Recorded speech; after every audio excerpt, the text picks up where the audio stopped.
శ్రీమతి నమః. కనకధార స్తోత్రం చేసేటప్పుడు నియమాలు ఏంటి అని అడిగారు. కనకధార స్తోత్రం చేయాలి అంటే 3 పూటలా కనకధార స్తోత్రం చేయాలి. శ్రద్ధగా, భక్తిగా, అమ్మవారి మీద పరిపూర్ణ నమ్మకంతో కనకధార స్తోత్రం చేయండి. అయితే ఈ కనకధార స్తోత్రం నేర్చుకునే విధానాన్ని మేము పద విభజనతో నేర్పించాం. రోజుకో శ్లోకంలో ఉంది, ఒకసారి చూడండి. తప్పు లేకుండా చదవడానికి ప్రయత్నించండి. మనం ఏ పూజ చేసినా, ఏ వ్రతం చేసినా నివేదన కూడా సమర్పణ చెయ్యాలి. అలా నివేదన పెట్టకుండా ఒక్క స్తోత్రం చదివేసి వస్తాము అంటే కుదరదు. మీకు చేతనైనది ఖర్జూరం గాని, ఎండుద్రాక్ష గాని, అరటిపళ్ళు గాని, పాలు గాని ఏదైనా సరే నివేదన పెట్టచ్చు. కోరికతో చెయ్యాలి అని అనుకున్నప్పుడు మాత్రం ఖచ్చితంగా నియమాలు పాటించి తీరవలసిందే. అంటే మద్యము, మాంసము ఈ రెండు ముట్టుకోకూడదు, మాంసాహారం కూడా తీసుకోకూడదు. మీరు వ్రతంలా చెయ్యాలి అని అనుకుంటే. కాదు మీరు రోజు చదువుకోవాలని అనుకుంటున్నాము అని అనుకుంటే మాత్రం మీరు రోజు చదువుకోండి. ఆ తర్వాత మీ ఆహారపు అలవాట్లు అది మీ ఇష్టం, దాని గురించి నేనైతే చెప్పలేను. కానీ 3 పూట్ల శ్రద్ధగా చేయండి. ఖచ్చితంగా మనకి ఏవైనా సరే ఆర్థిక ఇబ్బందులు ఉంటే అవి పోయే మార్గం మనకి అమ్మవారు చూపిస్తారు. అంటే ఒకేసారి లక్షల వర్షం కురుస్తుంది అని నేను చెప్పను, కానీ మనకి ఏదైతే కష్టం వచ్చిందో ఆ కష్టం పోయే మార్గాన్ని మాత్రం అమ్మవారు చూపిస్తారు. మనకి పరమాచార్య స్వామి వారు కూడా కనకధార స్తోత్రం చేయమంటారు. ఆయన దగ్గరికి వచ్చినప్పుడు ఒక ఆయన ఆర్థిక ఇబ్బందులతో ఇబ్బంది పడుతూ ఉంటే అప్పుడు కనకధార స్తోత్రమే చేయమంటారు. ఆ కనకధార స్తోత్రం చేసిన తర్వాత మంచి ఉద్యోగం వచ్చింది, వాళ్ళు ఆర్థికంగా చాలా బాగున్నారనమాట. అలాగే కనకధార స్తోత్రం చేస్తున్నప్పుడు రోజు తలస్నానం చెయ్యాలా అని అడుగుతున్నారు. కనకధార స్తోత్రం చేసినప్పుడే కాదు, ఎప్పుడైనా సరే ఆడవాళ్ళు రోజు తలస్నానం చేయవలసిన అవసరం లేదు. కంఠస్నానం చేస్తే సరిపోతుంది. 2 పూటలా చెయ్యాలా కనకధార స్తోత్రము అని అడుగుతున్నారు. 2 పూటలా కాదు, 3 పూటలా చేయమంటారు. 3 పూటలా నియమంగా చేస్తే కనకధార స్తోత్రాన్ని ఆర్థిక ఇబ్బందులు తొలగిపోతాయని చెప్పి చెప్తారు. మరి రేపు మార్గశిర మాసం గురువారం మొదటి వారం పూజ ఎలా చేసుకోవాలి? పొద్దున్నే ఎలాగో స్నానం చేసేస్తారు కదా, తల స్నానం చేయకూడదు. వ్రతం చేసేటప్పుడు ఎప్పుడైనా సరే తల స్నానం చేయకూడదు, మామూలు స్నానమే చేయాలి. తల మీద నుంచి మామూలు నీళ్లు పోసుకోకూడదు, అది దోషం అనమాట. అందుకని ఆ నీళ్లు పోసుకునేటప్పుడు ఏం చేస్తారు అంటే కాస్త సున్నిపిండి ఉంటే సున్నిపిండిని తలకి రాసేసుకుని నీళ్లు పోసేసుకోవచ్చు. లేదు అంటే స్నానం చేసే నీళ్ళలో కాస్త పసుపు కలుపుకుని ఆ నీటిని కూడా నెత్తి మీద నుంచి పోసేసుకోవచ్చు. తర్వాత జుట్టు శుభ్రంగా తుడిచేసుకుని నీళ్లు కారకుండా, ఈ పూజ చేసేటప్పుడు జుట్టుకి ఈ టవల్ని కట్టుకుని ఉంచుతారు. టవల్ కట్టుకోకూడదు, టవల్ కట్టుకుని అలా పూజ చేయకూడదు.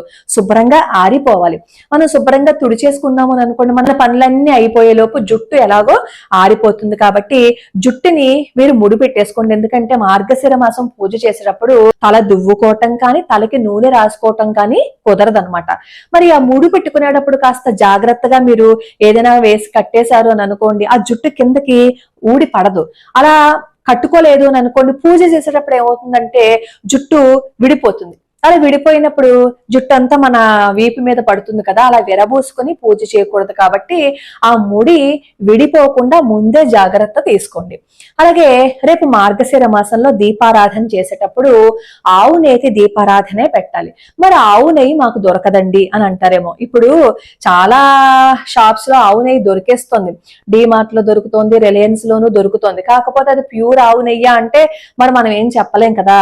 ఆవు నెయ్యి అని అంటున్నారు కాబట్టి మరి అందాక దాన్నే తెచ్చుకుంటాం. అసలు మామూలుగా ఇంట్లో ఆవు పాలు పోయించుకున్నాము అని అనుకోండి, ఆ ఆవు పాల మీద మేగడ వస్తుంది కాబట్టి ఇంట్లో నెయ్యి చేసుకోవచ్చు. మరి దొరకని పరిస్థితుల్లో డిమార్ట్లోను వాటిల్లోనూ ఆవు నెయ్యి అని చెప్పి అమ్ముతున్నారు కదా, దాన్నే తెచ్చుకుని మీరు దీపారాధన వెలిగించుకోండి. అది కూడా మాకు దొరకలేదు, నువ్వుల నూనెతో దీపారాధన పెట్టచ్చా అని అడుగుతారు. రేపు నువ్వుల నూనె కాదు కదా, ఏ నూనె వాడకూడదు, ప్రసాదానికి కూడా ఏ నూనె వాడకూడదని చెప్తారు. కాబట్టి మీకు ఒకవేళ ఆవు నెయ్యి కూడా దొరకని పరిస్థితుల్లో గేదె నేతితో దీపారాధన పెట్టండి. అసలు గేదె నేతితో దీపారాధన పెట్టకూడదు, ఇంకా తప్పనిసరి పరిస్థితుల్లో నూనె వాడకూడదు. కాబట్టి మరి రేపు పూజ ఎలా చెయ్యాలి? కలశం మీకు అనవైతే ఉందనుకోండి, కలశం పెట్టుకోండి. కలశం పెట్టుకుంటే ప్రాణ ప్రతిష్ఠ అవన్నీ చేయాలి కాబట్టి అర్చకుల వారిని పిలవాలి. అర్చకుల వారిని పిలిచే అవకాశము అంతా మనకి స్తోమత లేదు అని అనుకోండి, లక్ష్మీనారాయణుల ఫోటో ఇంట్లో ఉంటుంది కదా, ఆ ఫోటోకి పూజ చేసుకోండి. చక్కగా దీపారాధన వెలిగించి గణపతి ప్రార్థన చేసి లక్ష్మీదేవికి షోడశోపచార పూజ ఉంది కదా, అది చేసుకోండి. ఒకవేళ షోడశోపచార పూజ కూడా మీకు రాలేదు అని అనుకోండి, శ్రీ మహాలక్ష్మీదేవి నమః ఆసనం సమర్పయామి అంటూ మీరు పూజ చేసుకోవచ్చు. లేదు అంటే సర్వమంగళ మాంగళ్యే శివే సర్వార్థ సాధకే శరణ్యే త్ర్యంబకే దేవి నారాయణి నమోస్తుతే అని ఆ శ్లోకం చదువుకుంటూ ఆసనం సమర్పయామి, ఆచమనీయం సమర్పయామి, నైవేద్యం సమర్పయామి అని ప్రతిదానికి ఈ శ్లోకాన్నే చదువుకుని పూజ చేసేయచ్చు. పూజ అంతా అయిపోయిన తర్వాత వ్రత కథ చదవాలి. ఆ వ్రత కథని నేను ఈ వీడియో కింద డిస్క్రిప్షన్ లో ఇస్తాను, ఒకసారి చూడండి. ఆ వ్రత కథ చదివేటప్పుడు అక్షతలు చేతిలో పట్టుకుని వ్రత కథ అంతా అయిపోయిన తర్వాత అక్షతల్ని తల మీద వేసుకోండి. రేపు నైవేద్యంగా సమర్పించవలసిన ప్రసాదం ఏంటంటే పులగం చెయ్యాలి. ఆ పులగాన్ని ప్రసాదంగా అమ్మవారికి సమర్పణ చేసేసి ఆ తర్వాత మీరు ప్రసాదాన్ని తీసుకోండి. అది మనం సంక్షిప్తంగా చేసుకునే పూజ. ఏవైనా చిన్న చిన్న పొరపాట్లు వస్తూ ఉంటాయి కదా, అయ్యో నేను ఈ పొరపాటు చేశానని భయపడకండి. ఎందుకంటే మనలో భక్తి శ్రద్ధ ఉంటే అమ్మవారు అది మనల్ని అర్థం చేసుకోరా చెప్పండి. కాబట్టి ఏవైనా చిన్న చిన్న తప్పులు వచ్చినా భయపడద్దు. మరి మాంసాహారం సంగతి ఏంటి? రేపు మీరు వ్రతం చేసుకుంటున్నారు కాబట్టి ఇంట్లో వాళ్ళని కాస్త బతిమాలుకోండి. రేపు నేను వ్రతం చేసుకుంటున్నాను కదా, రేపు ఒక్కరోజు నేను మాంసాహారం ఉండనని చెప్పి వాళ్ళని కన్విన్స్ చేయండి. నేను రేపు చెయ్యను అన్నాం అనుకోండి, చెయ్యకపోతే ఊరుకోను అంటారు వాళ్ళు, అప్పుడు పెద్ద గొడవ అవుతుంది. అవసరమా చెప్పండి? మనం గట్టిగా మాట్లాడితే సాధించలేము, కానీ నవ్వుతూ నెమ్మదిగా మాట్లాడాము అని అనుకోండి, ఎదుటి వాళ్ళని ఒప్పించచ్చు. వాళ్ళని ఒప్పించి చేయాలి కానీ నొప్పించి చేయకూడదు. ఎందుకంటే తెల్లారితే మనం ఆ ఇంట్లో ఉండవలసిన వాళ్ళం కదా, ఆ ఇంట్లోనే మన జీవితం గడవాలి కదా. అలాంటప్పుడు వాళ్ళని అనవసరంగా నొప్పించి మనం ఈ పూజ చేశాము అని అనుకోండి, ఇంకా ప్రతి క్షణం గొడవే, మనశ్శాంతి ఉండదు. ఎందుకు వచ్చిందిరా బాబు ఈ జీవితం, ఎందుకు వచ్చిందిరా బాబు ఈ పూజలు అని చెప్పి అనవసరంగా మనం మొత్తానికి పూజలు మానేసే ప్రమాదం ఉంది. ఒకవేళ ఆ రోజు మీరు మాంసాహారం వండకపోతే కుదరదు అని ఇంట్లో గొడవ పెట్టారనుకోండి, పొద్దున్న మీ పూజ అయిపోతుంది కాబట్టి వాళ్ళకి ఏ ఆహారాన్ని వండమంటారో అది వండేసేయండి. మరి మీ సంగతి ఏంటి? పూజ చేసే వాళ్ళ సంగతి ఏంటి? మరి పూజ చేసేవాళ్ళు వ్రతంగా చెయ్యాలి అని చెప్పి మొక్కుకుంటారు కాబట్టి ఈ 4 వారాలు అంటే కార్తీక మాసం మీరు ఎలా అయితే మాంసాహారాన్ని మానేశారో, ఈ మార్గశిర మాసం కూడా మాంసాహారాన్ని తినకూడదు అనమాట. ఎందుకంటే వ్రతం చేస్తాను అనుకున్నారు కదా. కాదు, మేము వ్రతంగా చెయ్యాలని అనుకోవటం లేదు, మామూలుగా లక్ష్మీ పూజ చెయ్యాలి అని అనుకుంటున్నాము అని అనుకుంటే ఇంకా మీ ఆహారపు అలవాట్లు మీ ఇష్టం. కానీ మాంసాహారాన్ని మానేస్తే అశ్వమేధ యాగం చేసినంత ఫలితం వస్తుందన్నమాట. వీలైనంత వరకు మాంసాహారాన్ని తినకుండా ఉండండి. ఎందుకంటే మనం ఏ పూజ అయినా ఎందుకు చేస్తాం చెప్పండి? మంచి కోసం చేస్తాం కదా. మరి అలాంటప్పుడు ఇంకొక ప్రాణిని బాధ పెట్టి దాన్ని తిని మనం పూజ చేస్తాము అని అనుకోండి, ఫలితం ఉంటుందా? ఒకసారి ఆలోచించండి. అదే విధంగా మీ ఇంట్లో వాళ్ళని కూడా ఒప్పించే ప్రయత్నం చేయండి. వాళ్ళు ఒప్పుకోలేదు అంటే ఇంకా వాళ్ళకి ఆహారం వండేమన్నాను కదా, వాళ్ళకి ఆహారం వండేసేయండి. మరి ఈ మార్గశిర మాసంలో ఉల్లి వెల్లుల్లి మానేయాలా? పూజ చేసుకుంటున్నాం కదా, మానేస్తే చాలా మంచిది. ఇంకా మానేయలేదు అని అనుకోండి, పూజ మాత్రం మానకండి. మీ ఆహారాన్ని మీరు తీసుకున్నా సరే పూజ మాత్రం ఎటువంటి పరిస్థితుల్లోనూ మానకుండా మీరు పూజ మాత్రం చెయ్యండి. ఈ నెల రోజులు లక్ష్మీ పూజ చేసి దీపం పెట్టుకోండి, కనీసం వ్రతం చేయలేకపోయినా సరే.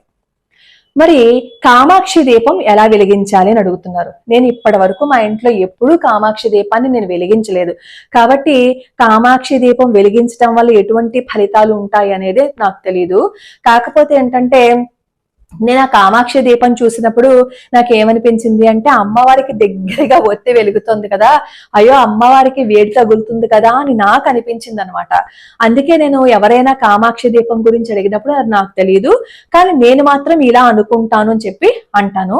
ఒకవేళ మీకు కామాక్షి దీపం వెలిగించాలి అని ఉంది అని అనుకోండి, ఇంట్లో మీకు కామాక్షి దీపం లభ్యం కాలేదు అని అనుకోండి, లక్ష్మీ అమ్మవారి ఫోటో ఉంటుంది కదా, అక్కడే దీపారాధన వెలిగించండి. ప్లస్ ఈ మార్గశిర మాసంలో ఎలాగో మనం నిత్యం దీపారాధన అమ్మవారి దగ్గర వెలిగిస్తాం కదా, అందుకని చెప్పి ఒకవేళ ప్రత్యేకంగా కామాక్షి దీపం వెలిగించాలా వద్దా అని అనుకునే వాళ్ళకి సమాధానం చెప్తున్నాను. వెలిగించలేకపోయినా పర్వాలేదు, వెలిగించాలి అని అనుకుంటే వెలిగించుకోండి, అది మీ ఇష్టం. నేను ఎప్పుడు ఉప్పు దీపం పెట్టడం కానీ, కామాక్షి దీపం పెట్టడం కానీ, రాహు దీపాలు పెట్టడం కానీ ఇవి చెయ్యలేదు కాబట్టి వాటి గురించి నేను ఎప్పుడు ఎక్కువగా మాట్లాడాను అనమాట. ఉప్పు దీపం మాత్రం ఇంటి బయటే పెట్టాలని చెప్తారు, రాహుకాల దీపం మాత్రం దేవాలయంలోనే పెట్టాలని చెప్తారు. ఇంట్లో మాత్రం రాహుకాల దీపం ఎప్పుడు వెలిగించద్దనే చెప్తారు. మరి దీపారాధన చేసేటప్పుడు ఏకహారతితోటే వెలిగించాలట కదా, అగ్గిపుల్లతో వెలిగించకూడదు కదా అని అడుగుతున్నారు. అగ్గిపుల్లతో వెలిగించకూడదు అని ఏం లేదు. ఇదివరకటి కాలంలో ఏకహారతితో వెలిగించేవారు. ఇప్పుడు ఎవరింట్లో ఉంటున్నాయి, ఇవి ఉండట్లేదు కదా. పొద్దున్నే మన జీవితం అంతా పరుగులు పెట్టడానికే సరిపోతుంది కదా. ఏకహారతితో వెలిగిస్తేనే దీపారాధన చెయ్యాలి అని అన్నావు అనుకోండి, దీపారాధన వెలిగించడం మానేస్తారు. కాబట్టి మీరు అగ్గిపుల్లతో అయినా సరే నిత్య దీపారాధన చేయటం మొదలు పెట్టండి. ఏం పర్వాలేదు, అగ్గిపుల్లతో వెలిగించినా సరే. మీకు ఏకహారతి దొరికితే దాంతో వెలిగించండి, లేని పక్షంలో అగ్గిపుల్లతో అయినా సరే వెలిగించవచ్చు. ఇంకా చాలా ప్రశ్నలు ఉన్నాయి, రేపు వీడియోలో తెలుసుకుందాం. అన్నట్టు మర్చిపోయాను, ఈ రోజు భూకంపం వచ్చిందంటే దాన్ని నేను ఎక్స్పీరియన్స్ చేశాను. కుర్చీలో కూర్చుంటే కుర్చీ ఇలా ఊగిపోయింది. నేను అనుకున్నాను పొద్దున్న లేచి కంప్యూటర్ ముందు కూర్చుంటే నా కళ్ళు గారి పోయేమో, ఇలా ఊగిపోతుందంటే కంప్యూటర్ అనో నా కుర్చీ అనుకున్నాను. లేచి చూస్తే టీవీ ఊగిపోతుంది. టీవీ ఊగిపోతుంటే నేను గబుక్కుని వచ్చి మా అమ్మాయి దగ్గరికి వచ్చి నించుని ఏవే లలిత అన్నాను. వెంటనే అమ్మ ఏదైనా ఊగుతుందా అని అడిగింది. అయితే నీకు కూడా ఈ ఎక్స్పీరియన్సే వచ్చిందనమాట అనుకున్నాను. ఈ లోపేమో మా కుమారి కూడా వచ్చి భూకంపం వచ్చింది తెలుసా అండి అని అడిగింది.